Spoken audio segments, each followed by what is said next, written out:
हरे कृष्ण।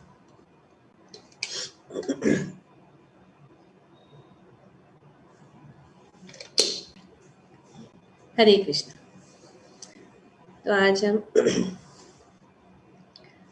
इस शुभ पुरुषोत्तम महीने के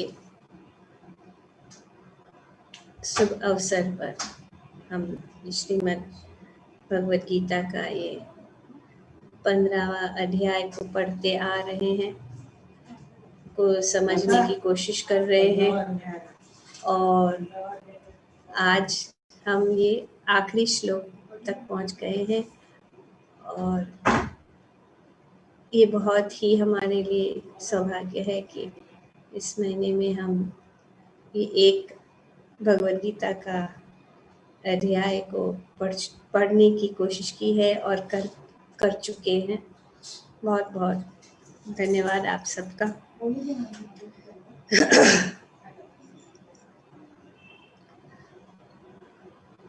भगवान जो है कुछ लोगों के द्वारा हमें बताए हैं कि 2 प्रकार के जीव है, एक क्षर और अक्षर। उसके बाद में उन्होंने बताया कि इन दोनों में से एक श्रेष्ठ है और आगे उन सभी श्रेष्ठों में से भगवान डायरेक्टली बता रहे कि मैं ही हूँ श्रेष्ठ, पुरुषोत्तम भगवान ही श्रेष्ठ है। किसमें? दोनों में से, जो बद्ध है और जो मुक्त है, उन दोनों में से वे श्रेष्ठ। ऐसे नहीं कि बद्ध जीवों से ही श्रेष्ठ है, वे जो मुक्त है उनसे भी वे श्रेष्ठ है।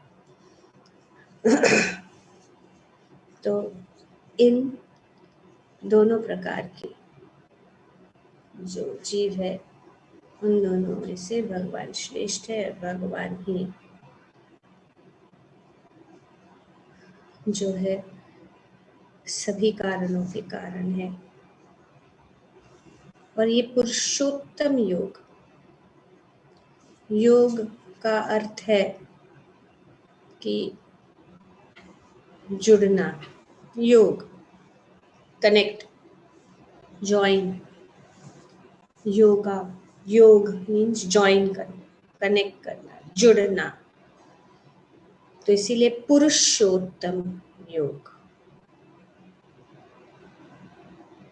पुरुषोत्तम योग मतलब किसके साथ योग करना? भगवान के साथ, परम पुरुषोत्तम भगवान श्री कृष्ण के साथ।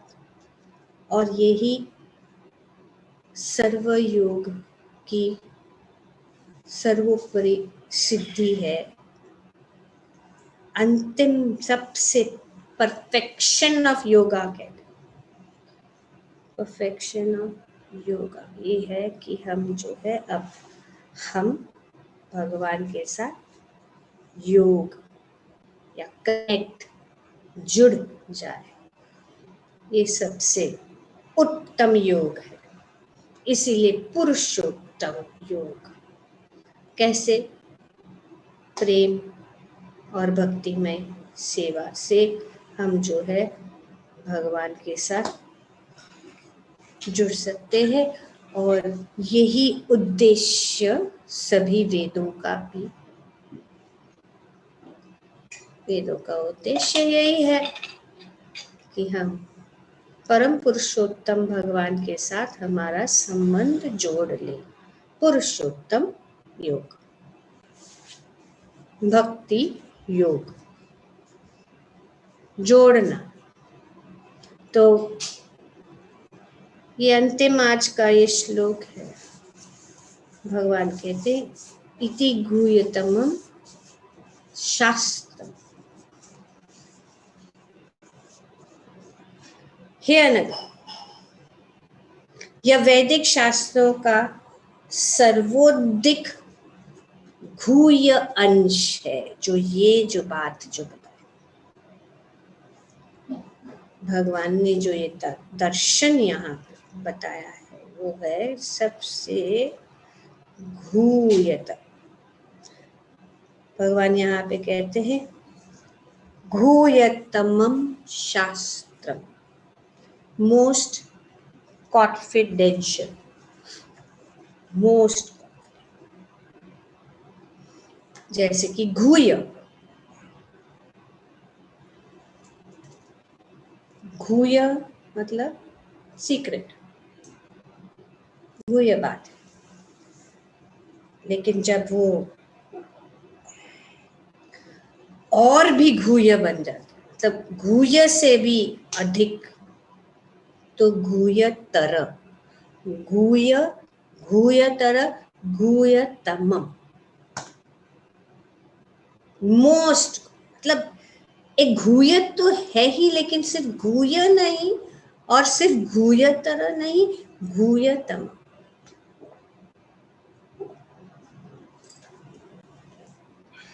कॉन्फिडेंशियल, मोर कॉन्फिडेंशियल, मोस्ट कॉन्फिडेंशियल, जैसे कि positive, comparative and superlative degree. यहाँ पे सुपरलेटिव है। ये जो ज्ञान है जो यहाँ पे भगवान बताते हैं, गुह्यतम, मोस्ट कॉन्फिडेंशियल शास्त्रम।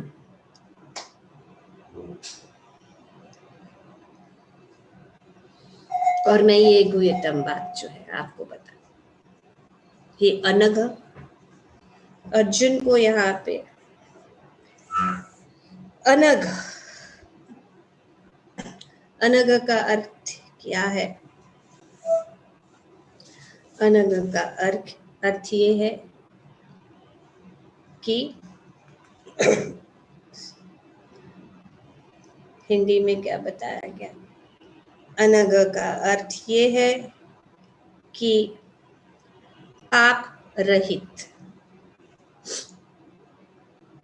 अर्जुन को भगवान जो है अनघ के रूप में संबोधित कर, हे पाप रहित अर्जुन, ये जो ज्ञान मैं आपको बता रहा हूँ सबसे गुह्य ज्ञान है और तुम समझ सकते हो क्योंकि तुम अनघ है।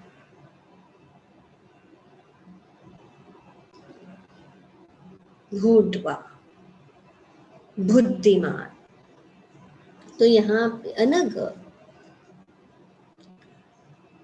ही समझ सकता है। प्रभुपाद जी अपने तात्पर्य में बताया कि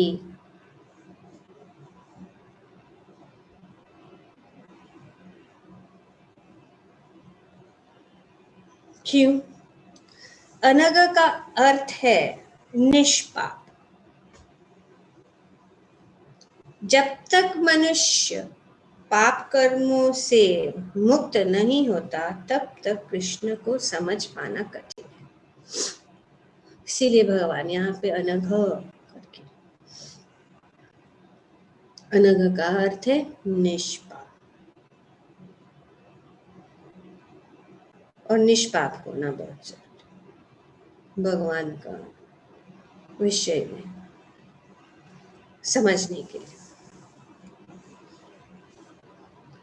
और भगवान के विषय में क्यों समझना है? क्योंकि उसे समस्त कल्मश, समस्त पाप कर्मों से मुक्त होना होता है, तभी वह समझ सकता है। समस्त कल्मश, समस्त पाप कर्मों से मुक्त होना।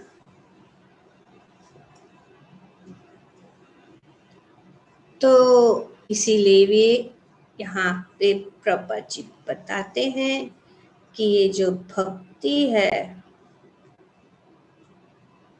ये आध्यात्मिक ज्ञान की एक विधि है। भक्ति क्या है? ये आध्यात्मिक ज्ञान की विधि है, ये प्रोसेस है। ये प्रोसेस को फॉलो करना है। तो ये प्रोसेस क्या है कि हम अनघ बनना है। पहला स्टेप है अनघ। अनर्थ निवृत्ति। जब हम अनर्थ निवृत्ति, हमारे अंदर जो कोई भी अनर्थ है से मुक्त हो जाएंगे, तब हम भगवान को समझ सकते। तो ये विधि है, और वो विधि क्या है? हरि नाम संकीर्तन। इस हरि नाम संकीर्तन से और भगवान के शरणागत होने से हम मुक्त हो जाएंगे पापों से। सर्वधर्मान् परित्यज्य माम एकम शरणं त्वां सर्व पापे, क्योंकि पापों से मुक्त होना कठिन है। शरणागत, और शरणागत क्यों नहीं हो पाते? क्योंकि हृदय की दुर्बलता के कारण। यहाँ पे बताया हृदय की दुर्बलता जो है,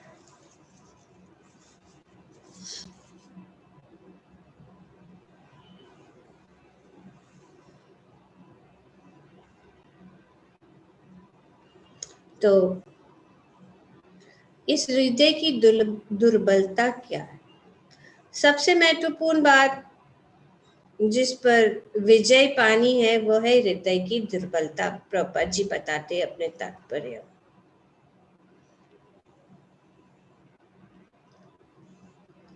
सबसे पहला पतन प्रकृति पर प्रभुत्व जताने की इच्छा के कारण होता है। ये पहला हृदय की दुर्बलता, ये कि जो है प्रकृति पर प्रभुत्व जताने के कारण होता है। इस तरह मनुष्य भगवान की दिव्य प्रेम में भक्ति को त्याग देता है। ये पहला हृदय की वीकनेस ऑफ हार्ट। और ये वीकनेस ऑफ हार्ट क्या है? कि भगवान की सेवा करने के अलावा हम निजी सुख को प्राप्त करने के लिए उसी में लगे और प्रभुत्व जताने की कोशिश करें। ये है पहला।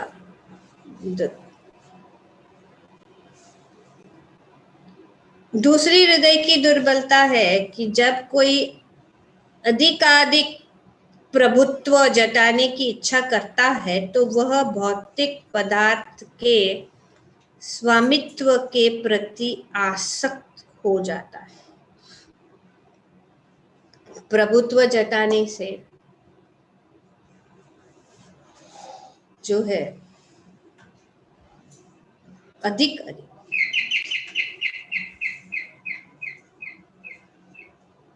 उससे क्या होता है? वो भौतिक पदार्थ के स्वामित्व के प्रति आसक्त हो जाता है, आसक्ति उत्पन्न हो जाती है। ये दूसरा। पहला तो प्रभुत्व जताने, फिर वे जो है आसक्ति। तो ये दो चीजें हैं जो भगवान की दिव्य प्रेम भक्ति हम नहीं कर सकते भगवान को समझ। तो इसीलिए हमें इस हृदय की दुर्बलता से मुक्त होना है। और यहाँ पे प्रभुपाद जी बताएं कि शुद्ध भक्तों की संगति से रहकर पूर्ण कृष्ण भावना अमृत में भक्ति करते हुए कुछ वेतन को बिल्कुल ही दूर कर देना चाहिए। तो ये होता है, ये हृदय की जो दुर्बलता है वो जो है शुद्ध भक्तों की संगति से, पूर्ण कृष्ण भावनामृत में लगने से। तो ये जरूरी है।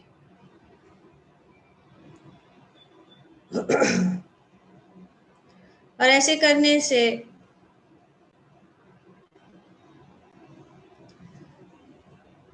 हम जान लेते हैं कि ये जो कोई भी संघर्ष हो रहा है, इस संसार की सारी समस्याएं इन्हीं हृदय की दुर्बलताओं के कारण है। प्रभुत्व जताना और आसक्ति, और इसके लिए हम इतने सारे पाप कर्म करते हैं। पर हमें जो है निष्पाप बनना है। निष्पाप बनने के बाद ही हम जो है भगवान को समझ सकते। कितने लोग कोशिश करते हैं भगवत गीता को समझने की या पढ़ने की, लेकिन ये जो विधि है वो हरि नाम। जब हम क्लास के पहले कीर्तन करते हैं, ये विधि है, हमारे हृदय को शुद्ध बना देती है। हम हरि नाम लेते हैं तो हमारे हृदय शुद्ध हो जाता है, हम पवित्र हो जाते हैं और भगवान के विषय में जो ज्ञान है वो समझ सकते हैं। पर हमारे हृदय की दुर्बलता के कारण हम जो मेन पॉइंट है कीर्तन, उसको अवॉइड करते हैं भक्तों। तो सोचते रहे तो अभी तो कीर्तन चालू होगा, चलो लेट हो जाते क्लास में। यही तो शुद्धिकरण है। चेतो दर्पण मार्जनम भव महादावा, ये जो सफाई होता है हरि नाम से। और अगर आप उसको ध्यान दे और समझने की कोशिश करें तो आप उनका फर्क खुद समझ सकते हैं कि जब हरि नाम के बाद जब हम या हरि कृष्ण महामंत्र का जब जाप शुरू करते हैं और फिर भगवान की भक्ति में जब लग जाते आ जाते, तो हम इस ज्ञान को बहुत आसानी से, और भगवान ने पहले ही बताया भक्तों सी में सखा जीते।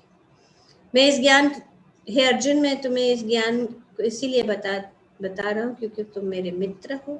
संबंध, योग और मेरे भक्त हो, और तुम समझ, नहीं तो ये रहस्य है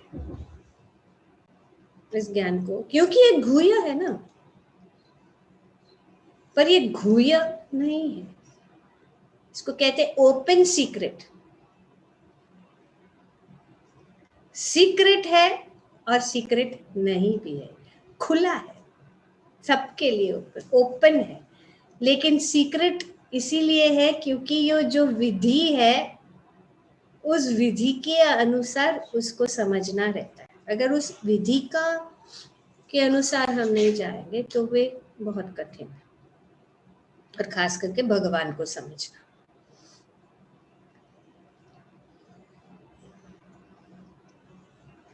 तो सभी जो समस्याएं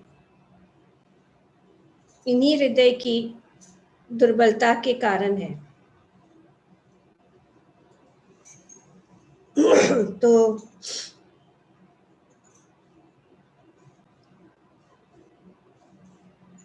भगवान बताते हैं कि ये गुह्य है, और इस प्रकार से भगवान इस श्लोक में आशीर्वाद भी दे रहे हैं। आशीर्वाद क्या कह रहे हैं भगवान? हे अनग, यह वैदिक शास्त्रों को सर्वाधिक गुप्त अंश है। वैदिक शास्त्रों का सर्वाधिक गुप्त अंश है जिसे मैंने अब प्रकट किया है। जो कोई इसे समझता है, जो कोई उसे समझता है वह बुद्धिमान हो जाएगा और उनके प्रयास पूर्ण हो जाएंगे। भगवान के this is the most confidential part of the Vedic scriptures, O sinless one, and it is disclosed now by me. Whoever understands this will become wise, and his endeavors will know perfection. Perfection of yoga पुरुषोत्तम योग. तो ये perfection हो जाएगा. जो भी हमारा उद्देश्य वो सफल हो जाएगा. और हमारा उद्देश्य है पुरुषोत्तम योग.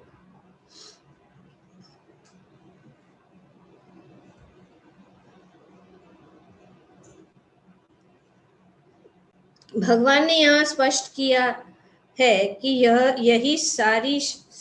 यही सारे शास्त्रों का सार है. तो यहाँ पे भगवान बताते कि सारे शास्त्रों का सार है, और भगवान ने इसे जिस रूप में कहा है उसे उसी रूप में समझा जाना चाहिए, यथारूप. भगवान कह रहे शास्त्रों का सार है, शास्त्रों का सार. ये बहुत ही पावरफुल ये 3 श्लोक जो है इस भगवत, स्वयं भगवान के मायावाद को टोटल कट कर देता है. तो बड़ा टॉपिक है, लेकिन कहने का मतलब ये है कि स्वयं भगवान ही कह रहे हैं. इसीलिए प्रभुपाद जी यहाँ पे कह रहे हैं कि जैसे भगवान ने कहा है वैसे ही समझना चाहिए, उसके ऊपर तर्क वितर्क बदलाव, ये इसीलिए उन्होंने कहा मैं.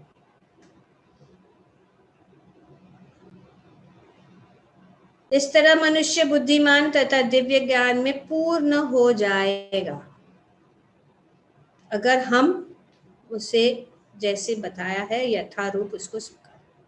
दूसरे शब्दों में भगवान के इस दर्शन को समझने तथा उनकी दिव्य सेवा में प्रवृत्त होने से प्रत्येक व्यक्ति प्रकृति के तीनों गुणों के समस्त कल्मश से मुक्त हो सकता है. क्या हो सकता है? प्रत्येक व्यक्ति, ऐसा नहीं कि कोई, प्रत्येक व्यक्ति, जो कोई भी इसको समझता,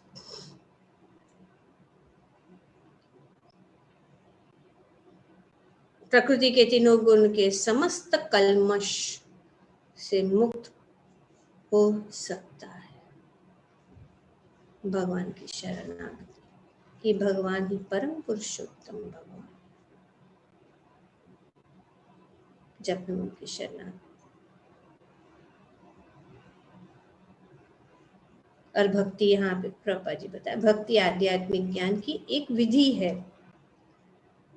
जहां भी भक्ति होती है वहां भौतिक कल्मश नहीं होता. जहां पे भी भक्ति होती है वहां पे भौतिक कल्मश नहीं रहता. भगवत भक्ति तथा स्वयं भगवान एक है. क्यों? क्योंकि भगवत भक्ति और भगवान स्वयं एक है, क्योंकि दोनों आध्यात्मिक है. उसमें भौतिक का कोई भी लक्षण नहीं. माया छू नहीं सकती है भक्ति को, और माया छू नहीं सकती है भगवान को. हम पढ़ रहे श्रीमद् भागवत कि माया लज्जित होकर भगवान से. तो भगवत भक्ति तथा स्वयं भगवान एक है. भक्ति के पथ पे आ गए तब सब कल्मश जो है,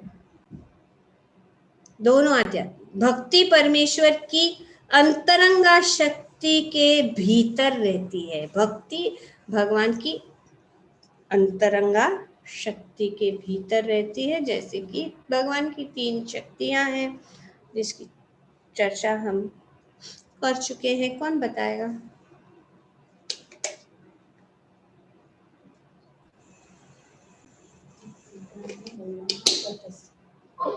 नीलम माता जी। वो अंतरंगा शक्ति, बाह्य शक्ति और आह्लादनी शक्ति। Okay, get better. somebody else, yes, Dalu, we'll give someone else. Okay. Urmila will give someone else a chance. Pramila, yes. माता जी, अंतरंगा शक्ति, बाह्य शक्ति एंड तटस्थ शक्ति। बाहिरंगा, ओके। नहीं माता जी, तटस्थ। अंतरंगा और आह्लादनी शक्ति दोनों एक ही है। तो अंतरंगा शक्ति, बाहिरंगा, अंदर बाहर, अंदर बाहर, भगवान से बाहर। भौतिक शक्ति, आध्यात्मिक शक्ति और तटस्थ शक्ति, दोनों के बीच की जो शक्ति है उसको तटस्थ, दोनों के बीच। तो भक्ति कहाँ है? बाहिरंगा में नहीं, ना तटस्थ। और हम जीव जो है तटस्थ। जब हम तटस्थ शक्ति, बाहिरंगा अंतरंगा शक्ति की ओर जाते तो अंतरंगा शक्ति भगवान कहते हैं।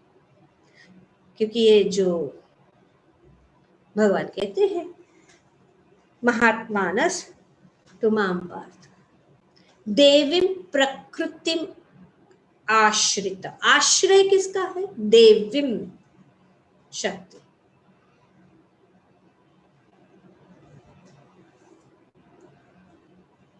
लेकिन भगवान कहते हैं कि देवी ही एष गुणमयी मम माया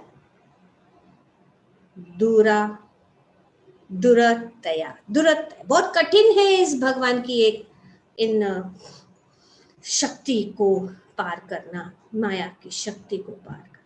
लेकिन जब हम जो है भगवान की भक्ति करते हैं तो हम क्या हो जाते हैं? हम भगवान की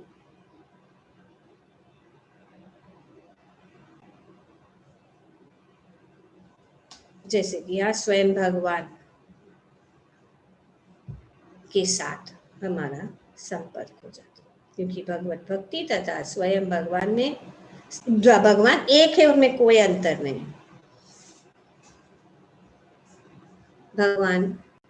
भगवान का नाम, भगवान का रूप, भगवान के गुण, भगवान की लीलाएं, वे सब एक है, कोई अंतर नहीं है। क्योंकि भगवान पूर्ण पुरुषोत्तम है।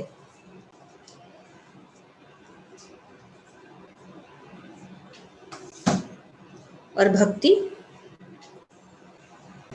परमेश्वर की अंतरंगा शक्ति के भीतर होती है। इसीलिए भक्ति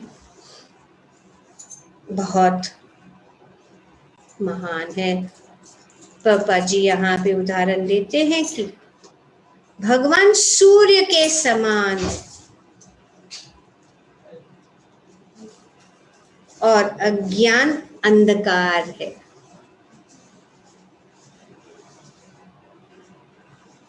अज्ञान अंधकार, भगवान सूर्य से, जहां सूर्य विद्यमान है का अर्थ है जहां भगवान है, वहां अंधकार का सवाल है। क्योंकि भगवान सूर्य के समान, वहां अंधकार का प्रकाश ही नहीं उठता, प्रश्न ही नहीं उठता। जहां भगवान है अंधकार का प्रश्न ही नहीं उठता। शास्त्र में बताया गया, कृष्ण सूर्य सम माया भय अंधकार। यहाँ कृष्णा तहाँ नाही मायर अधिकार। कृष्ण सूर्य समान, माया भय अंधकार। यहाँ कृष्ण तहाँ नाही मायर अधिकार। अतएव जब भी प्रामाणिक गुरु के मार्गदर्शन के अंतर्गत भक्ति की जाती है तो अज्ञान का प्रश्न ही नहीं उठता। इसके लिए प्रामाणिक गुरु जो है अंधकार, ओम अज्ञानतिमिरन्धस्य ज्ञानाञ्जन शलाकया चक्षुरुन्मिलितं येन तस्मै श्री,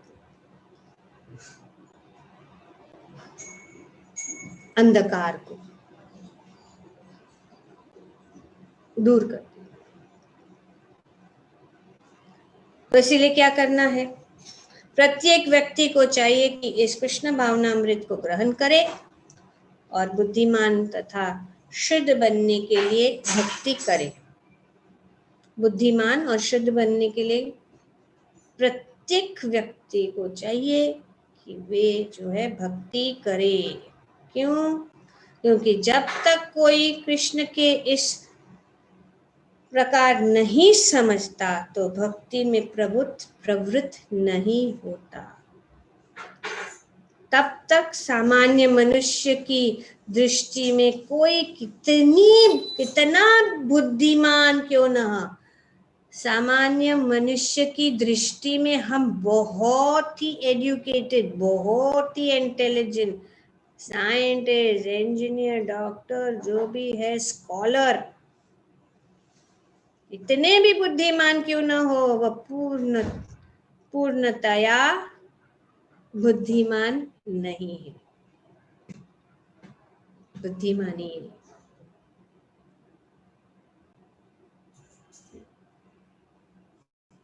तो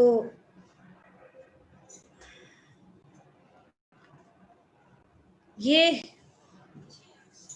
यहाँ पे बताया जा रहा है।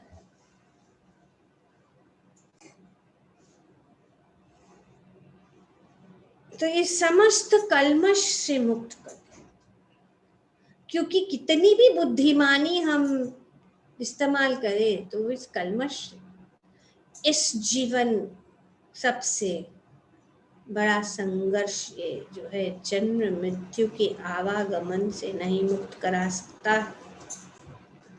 हमारा बड़ा बड़ा स्कॉलरशिप। लेकिन भक्ति इतनी शुद्ध तथा शक्तिमान होती है कि एक बार भक्ति में प्रवृत्त होने पर मनुष्य स्वतः निष्पाप हो जाता है। निष्पाप, बस एक बार भक्ति में उस, जिस प्रकार से लोहा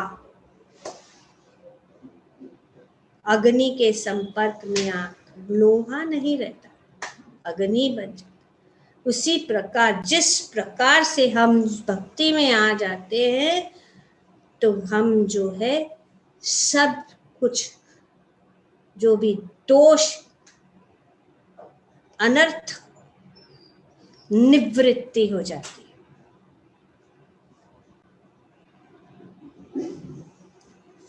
जब अनर्थ निवृत्ति हो जाती है तो हम निष्ठा तक पहुंच सकते हैं। तो यही बताया गया है यहाँ पे। तो इस अध्याय में प्रभुपाद जी इस अध्याय के अंत में बताते हैं कि, इस श्लोक के अंत में बताते हैं कि इस अध्याय में के प्रथम 5 श्लोकों में हृदय की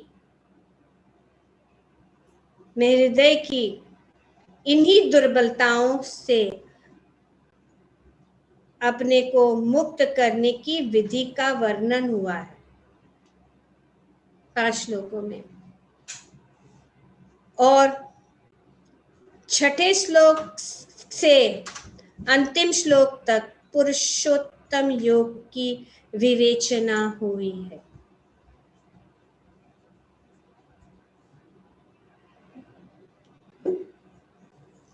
तो इस अध्याय को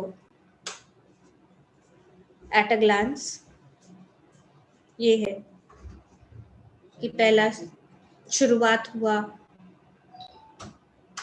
ऊर्ध्व मूल, अपसाइड डाउन, अश्व का पेड़,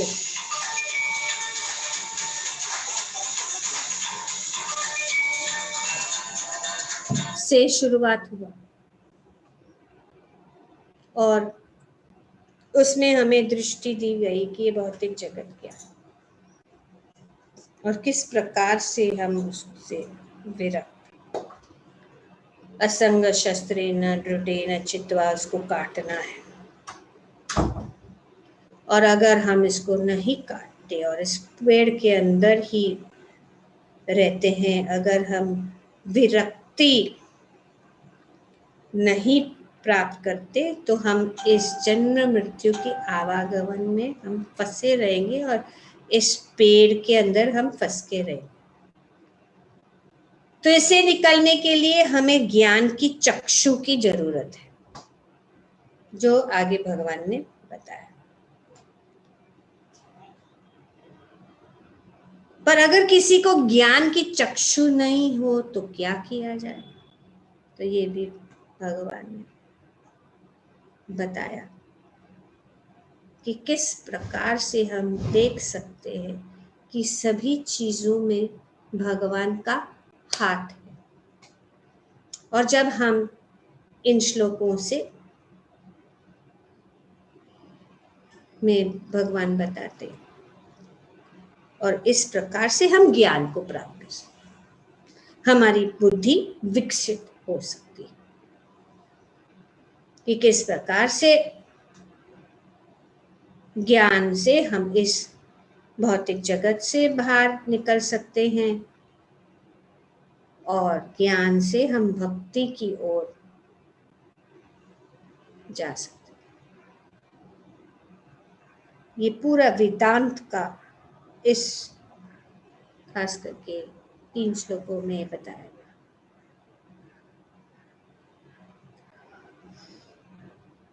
तो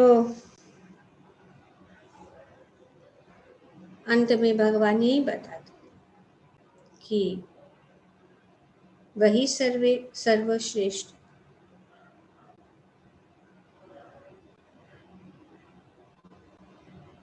और उनकी शरणागत करने से हम जो है हमारी यहाँ पे बताया गया कि हम बुद्धिमान